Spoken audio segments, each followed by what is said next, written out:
7वीं century की बात है। पंजाब के लोग ज़मीन की खुदाई कर रहे थे। वहाँ उन्हें ज़मीन के नीचे बनी बनाई ईंटें मिल गई। उन लोगों ने उन्हें भगवान का चमत्कार माना और वो लोग उन ईंटों का इस्तेमाल अपने घर बनाने में करने लगे। लेकिन उन लोगों को क्या पता था कि जिन ईंटों का इस्तेमाल वो लोग कर रहे हैं वो उन्हें अतीत के उस दौर में ले जाएगी जहाँ पर कई हजार साल पहले हम जैसे ही लोग एक खुशहाल ज़िंदगी जिया करते थे। 1921 में जब फिर से पंजाब में खुदाई की गई तो जो सामने आया वो भारत के एक बहुत पुरानी सभ्यता के अवशेष थे।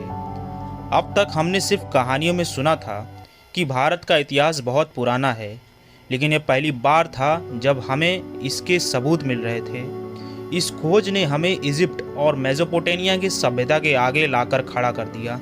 शुरुआत में इस सभ्यता की जितनी भी बस्तियां खोजी गई थी वो सभी सिंधु नदी के किनारे पर मिली थी। इसलिए इस सिविलाइजेशन को नाम दिया गया सिंधु घाटी की सभ्यता और इंडस वैली सिविलाइजेशन। आज से तकरीबन 4500 साल पहले सिंधु घाटी सभ्यता अपने शिखर पर थी। उस दौरान इस सभ्यता में करीब 5 मिलियन लोग रहते थे। सिंधु घाटी सभ्यता की खास बात यह है कि ये पहली अर्बन सिविलाइजेशन थी, यानी पहली बार हमारी दुनिया में शहरों का निर्माण हो रहा था। इससे पहले लोग छोटे छोटे गांवों में रहते थे। वक्त बीतता गया और फिर छोटे छोटे कस्बे बनाए गए और फिर इन लोगों ने शहरों का निर्माण कर दिया। ऐसे शहर जिन्हें केयरफुली प्लान किया गया था।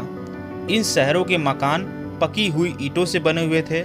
इन शहरों में 30,000 लोग ऐसे थे जो ऐसे घरों में रहते थे जहां बाथरूम और फ्लश टॉयलेट बने हुए थे।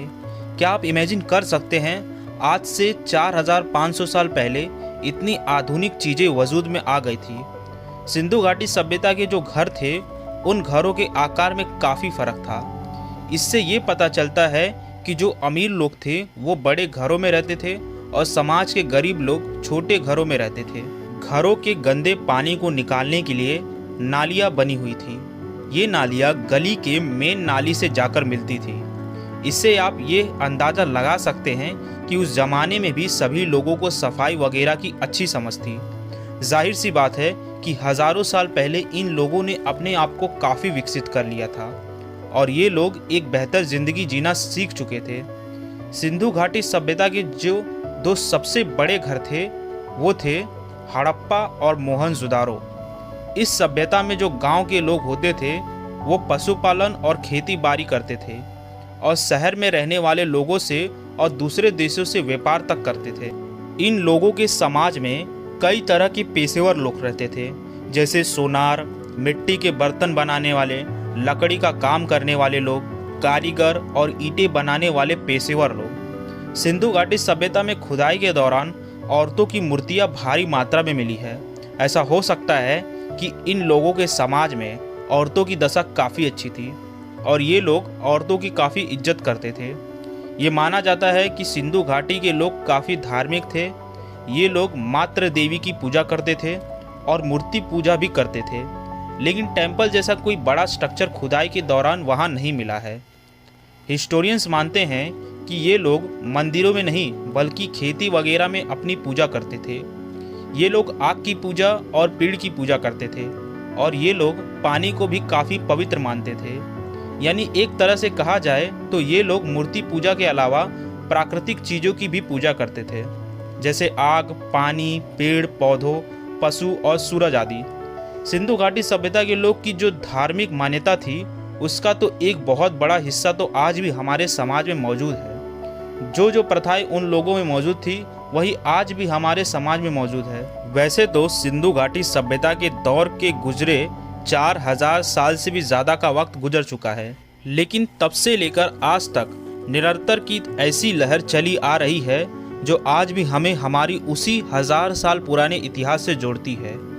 यानी हम भारतवासी आज भी अपने पास्ट को जी रहे हैं और ये हमारे लिए अपने आप में ही एक बड़ी खुशी की बात है। कुछ 4000 साल पहले ये सभ्यता मिटने लगी थी। ऐसा कैसे हुआ कोई नहीं जानता। इस महान सभ्यता का अंत कैसे हो गया इसको लेकर इतिहासकारों की अलग अलग राय है। सिंधु घाटी सभ्यता नदियों के किनारे बसी हुई थी और सिंधु नदी अपने भयंकर बाढ़ों के लिए जानी जाती है, जो शहरों और गांवों को बहा ले जाती है। सो बहुत से हिस्टोरियंस ये मानते हैं कि बाढ़ से इस सभ्यता का अंत हो गया, लेकिन कुछ कहते हैं कि नहीं, सिर्फ बाढ़ से ही नहीं, इतनी बड़ी सभ्यता का अंत हो जाएगा। इसलिए वो और भी बातें कहते हैं। वो कहते हैं कि इन शहरों में कोई बहुत बड़ी महामारी फैली होगी, जिससे शहरों की आबादी खत्म हो गई। ये भी माना जाता है कि शायद यहाँ भारी जलवायु परिवर्तन हुआ होगा, जमीन सूखती गई होगी और खेतों में रेगिस्तान छा गया होगा, और इसलिए यहाँ लोगों का रहना दुश्वार हो गया होगा। कुछ मानते हैं कि शायद यहाँ विदेशी लोगों का हमला हुआ होगा, लेकिन ज़्यादातर इतिहासकार इस बात से इनकार करते हैं, क्योंकि खुदाई के दौरान हथियार वगैरह कुछ ज़्यादा नहीं मिले हैं। इतिहासकार मानते हैं कि ये सभ्यता अपने अंतिम दौर में बड़ी खुशहाल थी।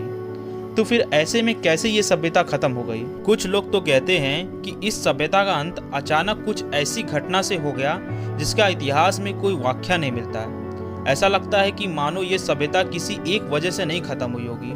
पहले सिंधु नदी में बाढ़ आई होगी, जिससे बड़ी तादाद में लोग मर गए होंगे। खाने पीने की सामान में भारी कमी हो गई होगी। लाशों के सड़ने की वजह से कोई महामारी फैल गई होगी, जिससे और भी लोग मरने लगे होंगे। और जो लोग बच गए होंगे वो अपने घरों को छोड़कर कहीं दूर जाके बस गए होंगे, और इस तरह हमेशा के लिए इस विशाल सभ्यता का अंत हो गया होगा। तो फ्रेंड्स, आज के इस वीडियो में बस इतना ही। अगर आपको हमारी ये वीडियो अच्छी लगी हो तो इस वीडियो को लाइक करें, ज़्यादा से ज़्यादा शेयर करें, और ऐसे ही नॉलेजेबल वीडियोस के लिए हमारे चैनल अल्ट्रा जीके स्टडी को सब्सक्राइब करें। मिलते हैं ऐसे ही नॉलेजेबल वीडियोस के साथ, और वीडियो के अंत तक बने रहने के लिए आप सभी का दिल से धन्यवाद।